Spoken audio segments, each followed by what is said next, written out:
Welcome to lunch hour. This is Satish. అప్పుడు మాల్దీవులు, ఇప్పుడు టర్కీ, అజర్బైజాన్. పాకిస్తాన్కు సాయంపై ఇండియన్స్ సీరియస్ అవుతున్నారు. Boycott Turkey, bye bye Azerbaijan అంటున్నారు. ఆ ట్యాగ్ లైన్లతో సోషల్ మీడియా హోరెత్తుతోంది. మరోవైపు టర్కీ టూర్స్ రద్దు చేసుకుంటున్న ఇండియన్స్. భారత్ దెబ్బకు ఆ దేశాల్లో ఎఫెక్ట్ ఎంత? మాతో పెట్టుకోకు, చర్చిద్దాం. ఇవాళ లంచ్ అవర్ డిబేట్లో మనతో పాటు పాల్గొంటున్నారు జాతీయ విశ్లేషకులు పెంటపాటి పుల్లారావు గారు, అలాగే మేజర్ భరతరెడ్డి గారు డిబేట్లో జాయిన్ అవుతున్నారు. పెంటపాటి పుల్లారావు గారు, ఈ బై బై టర్కీ అలాగే బై బై అజర్బైజాన్, దీని ఇంపాక్ట్ ఎంతవరకు ఉండొచ్చు? కేవలం టూరిజం వరకే ఉండొచ్చా? ఫస్ట్ ఈ నినాదం ఊపందుకోవడంపై ముందు మీ కామెంట్ ఏంటి?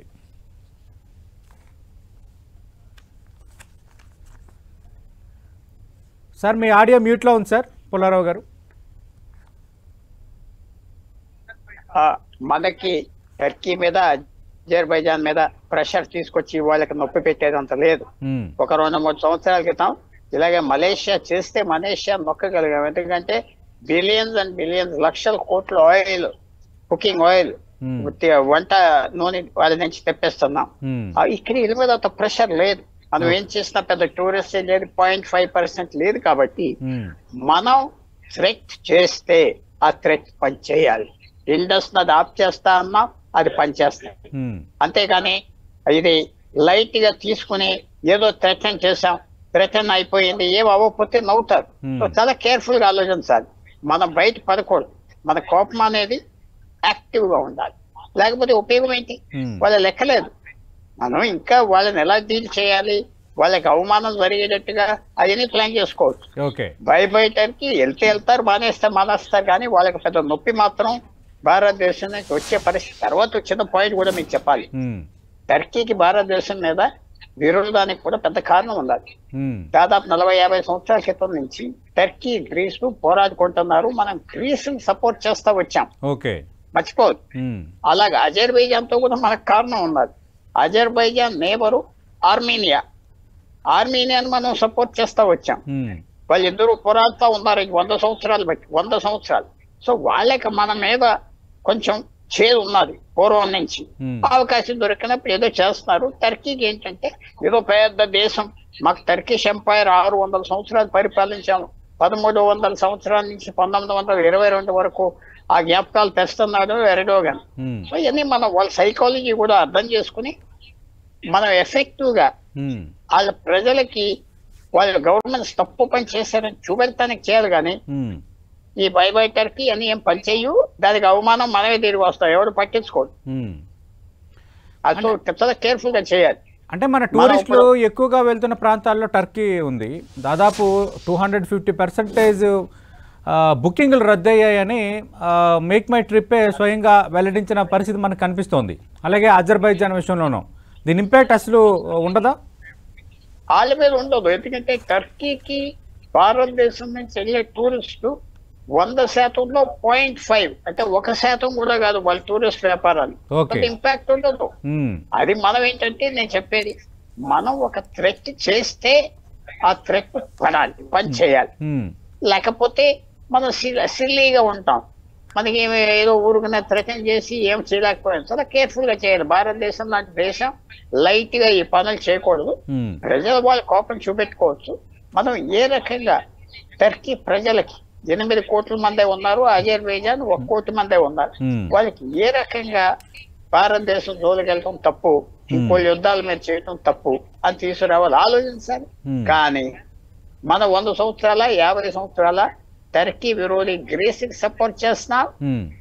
అలాగే అజర్బైజాన్ పక్కా విరోధి ఆర్మేనియా వాళ్ళని సపోర్ట్ చేస్తాం. ఇవన్నీ ఉంటాయి కదా, సర్కిల్లో కనపడినవి ఉంటాయి కదా. జాగ్రత్తగా మనం ఆలోచించుకోవాలి. పెంటపాటి పుల్లారావు గారు, మీరేం చెప్తారు సార్? అంటే గతంలో మనం చూసాం మాల్దీవులు ప్రధాని చేసిన కామెంట్స్ నేపథ్యంలో కొద్ది రోజులు మాల్దీవుని కూడా బ్యాన్ మాల్దీవులు అన్న క్యాంపెయిన్ నడిచింది. కొంత టూరిజం ఎఫెక్ట్ కూడా పడింది. చివరికి వాళ్ళు అపీల్ కూడా చేసుకున్నారు, భారత టూరిస్టులు రావాలి అన్నదాన్ని. దాని తర్వాత అది మళ్ళీ టూరిజం సెట్ అయింది. అంటే ఈ విధంగా అంటే మన శత్రువులకి సహకరిస్తున్నారన్నది ఈ క్యాంపెయిన్ని ఇష్టపడుతున్న వాళ్ళు, ఈ క్యాంపెయిన్ని సోషల్ మీడియాలో హ్యాష్ ట్యాగ్ చేస్తున్న వాళ్ళు అంటున్న మాట. ఒకటి మనం కొద్దిగా డిప్లొమసీ వాడాలి. Hmm. టర్కీని మనం మాల్డీవ్స్ చేసినట్టు ఏం చేయలేం.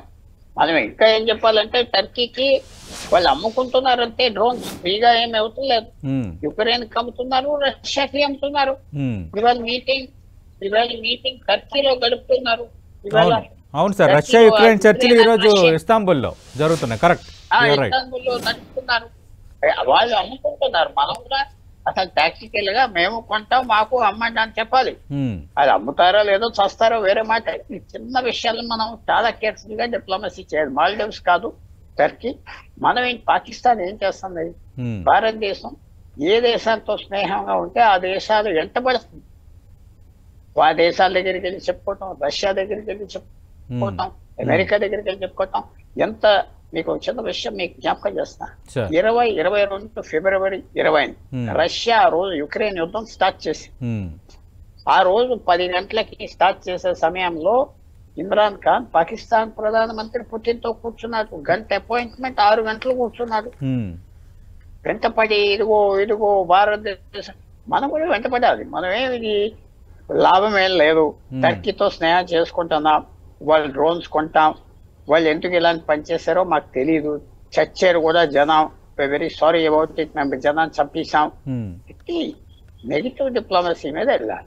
ఆ ప్రజలు కూడా అందరు చదువుకుంటారు. అంతేగాని మా టూరిస్ట్ పంపవంటే ఎవరు? మన టూరిస్ట్ టర్కీకి 20% 30% ఉన్నారనుకోండి, అప్పుడు మనం ఏమైనా చేస్తే ఇంపాక్ట్ లేని చోటి దేనికి? అందువల్ల మనం క్రియేటివ్ డిప్లొమసీ చేయాలి. క్రియేటివ్ అంటే కొంచెం ఆలోచించి చేయాలి. ఆలోచించి ఆ ఆలోచన ఎలా ఉండాలంటే మన ఎక్స్ట్రాడినరీ థింకింగ్ ఉండాలి. మన డిప్లొమాట్స్ దగ్గర శక్తి ఉన్నది. ఊరికనే మేము కోపంగా ఉన్నాం, ఒక నోట్ పంపిస్తారు, అదే ఉపయోగం లేదు. నోట్ పంపకపోయినా పర్వాలేదు, మాట్లాడకపోయినా పర్వాలేదు, ఏమన్నా చేసేమా ఇంపాక్ట్ రావాలి. అది మాత్రం ఎవరో అన్నారన్నా, మేము ఎర్త్క్వేక్ వస్తే ఒక 5 కోట్ల రూపాయలు ఏదో ఇచ్చేవా, అవన్నీ చిల్లర మాట, అవన్నీ ఉపయోగం లేదు. టర్కీ చాలా పెద్ద దేశం, టర్కీకి ఎన్నో ప్రాబ్లమ్స్ ఉన్నాయి. టర్కీ యూరోప్ లో ఉండిన, టర్కీ నాటో సంస్థల్లో మెంబర్ అయిన, యూరోపియన్ మార్కెట్ కి రానివ్వలేదే, యూరోకి రానివ్వలేదే. ఎందుకంటే మీరు దేశం సరిపడరు, మా సాంప్రదాయానికి సంస్కృతిగా బయటికి తరిమేశారు. చాలా ప్రాబ్లమ్స్ ఉన్నాయి. ఎర్జోగాన్ ఏంటంటే ఆయన ఆ పూర్వం ఉన్న వైభవం, నేను చెప్పాను కదా, 1300 సంవత్సరాల నుంచి 1922 వరకు టర్కీ సుల్తానేట్ నడిచేది. టర్కీ నుంచి సౌదీ అరేబియా కూడా వాళ్ళే పరిపాలన చేసేవారు. అదేదో ఇలాంటి వాటిల్లో దిగి ఏదో చెప్పి పెద్ద కౌరులు చెప్పి చిన్న యుద్ధాలు చేసి నేను పెద్ద వరల్డ్ ప్లేయర్ అని టర్కిష్ ప్రెసిడెంట్ చెప్పుకుంటున్నాడు. మనం కేర్ఫుల్ గా హ్యాండిల్ చేసి వాళ్ళకి సిగ్గుచ్చేటట్టుగా చేయాలి. కానీ థ్రెట్స్ అయితే మనమే ఫూల్ అయిపోతాం. ఇలాంటి వాటిల్లో థ్రెట్స్ కాదు, ఒకసారి థ్రెట్స్ చేయాలి, ఒకసారి కొనాలి వాళ్ళని, ఒకసారి లాబీ చేయాలి, ఒకసారి వదిలేయాలి. లెక్కలేదు, మాకు నీ ఇష్టం వచ్చింది చేసుకో అని. మరి you do what you like, మీకు అవసరం ఉన్నది, మేమేం మారం, మీతో స్నేహం మేము కోరుతున్నాం, అది వెళ్ళాలి. అది మనం చేసుకోవాలి. ఊరికనే ఏదేదో మనకి నార్మల్ గా ఉండే పరిస్థితి కాదు. అజర్బైజాన్ కూడా అంతే. అజర్బైజాన్ కి మనకి మిగతా సంబంధాలు కూడా ఉన్నాయి, మర్చిపోతున్నారు. అజర్బైజాన్ కి మనకి అక్కడ పూర్వం మనకి వాళ్ళకి ఎంతో సంబంధాలు ఉన్నాయి. అజర్బైజాన్ భారతదేశం ఇవన్నీ మేనేజ్ చేసుకోవచ్చు. మేనేజబుల్ ఇష్యూస్ ఇవి. పెద్దపాటి పుల్లారావు గారు, మరి డిప్లొమాటిక్ గా ఎలా వ్యవహరించటం? డిప్లొమసీకి అంతు లేదు, చెప్పబెట్టుకోండి. డిప్లొమసీ, టైర్లెస్ డిప్లొమసీ చేస్తే అన్ని సాధించవచ్చు. ఇది కరెక్ట్ స్టాండ్ ఏమిటంటే టర్కీతో మన ఎంగేజ్మెంట్ ఇంకా పెంచుకోవాలి, తగ్గకూడదు, ఇంకా ఇంక్రీజ్ చేయాలి. అజర్బైజాన్ తో ఇంకా ఇంక్రీజ్ చేసుకోవాలి. వాళ్ళకే అర్థం అవ్వకూడదు. పాకిస్తాన్ నర్వస్ అవుతాడు, ఏంటి లేకపోతే దొరికేస్తాడు. తర్వాత టర్కీ ఫ్రీగా ఇవ్వట్లేదు కదా, అంటే డ్రోన్స్ అమ్ముకుంటుంది. అజర్బైజాన్ గ్యాస్ ఫ్రీగా ఇవ్వట్లేదు కదా, అమ్ముకుంటున్నారు. సో ఇది పాక్ ప్రధాని షహబాజ్ షరీఫ్ ను తమ విలువైన సోదరుడని మళ్ళీ తాజాగా అది ఎవరు ఈ టర్కిష్ ప్రెసిడెంట్, అవన్నీ మాటలకి మనం ఏం పట్టించుకోకర్లేదు. మీరు ఒకటే జ్ఞాపకం పెట్టుకోండి, 240 సంవత్సరాల్లో క్రితం లార్డ్ పామర్స్టోన్ బ్రిటిష్ ప్రధానమంత్రి అన్న మాట ఈవేళ కూడా వర్తిస్తుంది. నేషన్స్ కి, దేశాలకి పర్మనెంట్ ఫ్రెండ్స్, పర్మనెంట్ ఎనిమీస్ లేరు.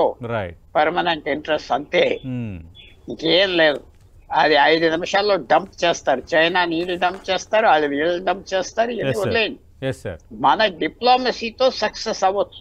డిప్లొమసీ ఎండ్లెస్ ఆప్షన్స్ ఉంటాయి, ఎండ్లెస్ అనుకూల ఆప్షన్స్ ఉంటాయి. డిప్లొమసీ పర్సూ చేయాలి, ఇది లైట్ గా తీసుకోవాలి, ఇది ముందరికి వెళ్ళాలి, వాళ్ళకు కూడా మెసేజ్ ఇవ్వాలి. మేమేం పాస్ చేసుకోం మీతో సంబంధాలని మెసేజ్ ఇవ్వాలి. ఈ చిల్లరగా కోపం వస్తే ఏది మనం ఏదో ఆకాశం మీద రాయి వేసినట్టుగా ఉంటుంది, మన నెత్తి మీద పడుతుంది. ఇదంత ముఖ్యం కాదు. అమెరికా కూడా పాకిస్తాన్ వెంటపడుతుంది, అలా మనం వెంటపడతాయి. డిప్లొమసీ చేయాలి. ఏం చేయలేనప్పుడు డిప్లొమసీయే సక్సెస్ చేస్తాయి. Okay, right. Thank you Pentapati Pullarao గారు. థ్యాంక్ యూ భరత్ రెడ్డి గారు. అసలు టర్కీకి భారత్కు మధ్య వైరం ఎందుకు, అజర్బైజాన్ భారత్ను ఎందుకు వ్యతిరేకిస్తోంది, ఎందుకు పాకిస్తాన్కి హెల్ప్ చేస్తుందన్న దానికి సంబంధించి చారిత్రక కారణాలను కూడా అటు భరత్ రెడ్డి గారు అలాగే పెంటపాటి పుల్లారావు గారు వివరిస్తున్నారు. టర్కీతో మన టూరిజం కేవలం 0.5% అన్న విషయాన్ని గుర్తుపెట్టుకోవాలి. డిప్లొమసీ పెంచుకోవటం అనేది థియరీ ఒకటి. సరే, పాకిస్తాన్ను మనం ఆ కోణంలో చూడటం అనేది అది ఒక కరెక్ట్ అయినప్పటికీ, అటు టర్కీ, అజర్బైజాన్ పాకిస్తాన్కి ఎందుకు హెల్ప్ చేస్తున్నాయి, భారత్ని ఎందుకు వ్యతిరేకిస్తున్నాయి అన్న దానికి కూడా ఉన్న బలమైన కారణాలను విశ్లేషించడం ద్వారా కొంత డిప్లొమసీని డెవలప్ చేసుకోవడం, టర్కీతో అజర్బైజాన్తో పాత సంబంధాలని కొనసాగిస్తుండడం అన్న థియరీని కూడా మనం మర్చిపోకూడదు దౌత్యపరమైన అంశాల నేపథ్యంలో అన్నది అటు పెంటపాటి పుల్లారావు గారు అలాగే భరత్ రెడ్డి గారు చెప్తున్నారు. కానీ కొంత దేశవ్యాప్తంగా ఈ బై బై అజర్బైజాన్, బాయ్కట్ తుర్కీ అనే ఒక నినాదం అయితే బలంగా నడుస్తుంది.